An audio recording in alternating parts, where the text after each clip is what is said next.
কতিপয় গণমাধ্যম, মূলধারার গণমাধ্যম, তাদেরকে দেখা যাচ্ছে তাদের রুল কোনো একটা নির্দিষ্ট দলের পক্ষে ঝুঁকে যাচ্ছে।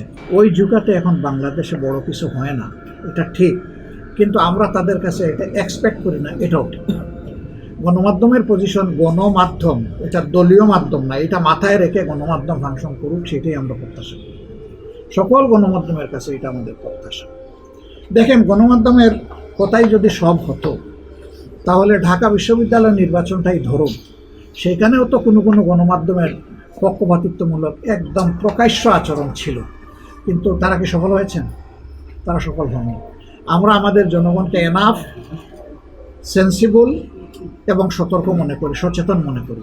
আমরা আমাদের জনগণকে মিসআন্ডারস্ট্যান্ড করি না। আমি বললেই একটা জনগণ খেয়ে ফেলবে, আমি এটা বিশ্বাস করি না। আমার বলাটা যদি জেনুইন হয় সেটা রিসিভ করবে, যদি না হয় তাহলে আমার দিকে ছুড়ে না। এটাই জনগণ করবে, সেটা আমরা প্রত্যাশা করি। তবে গণমাধ্যমের মর্যাদার জায়গাটা নিজেরা সংরক্ষণ করবেন, আপনাদের কাছে নয়। এটা আশা। এই জায়গাটা নষ্ট হয়ে গেলে এটাকে বলা হচ্ছে চতুর্থ স্তম্ভ, কার্যত আমার কাছে এটা দ্বিতীয় স্তম্ভ। আপনি বলবেন কার্যত আবার কীভাবে? সমাজের দুইটা সেকশনকে 4 দিক থেকে 4D ডাইমেনশনে দেখতে হয়।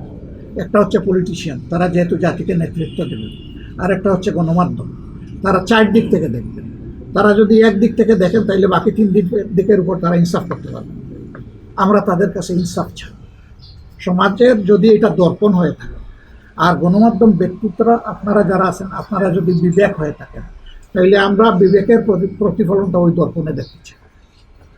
এটা যখন হবে, আমরা যে কথাটা সবসময় অনুরোধ করে আসি যে আপনি আপনার অবস্থানে থাকুন, সাদাকে সাদা বলুন, কালোকে কালো বলুন।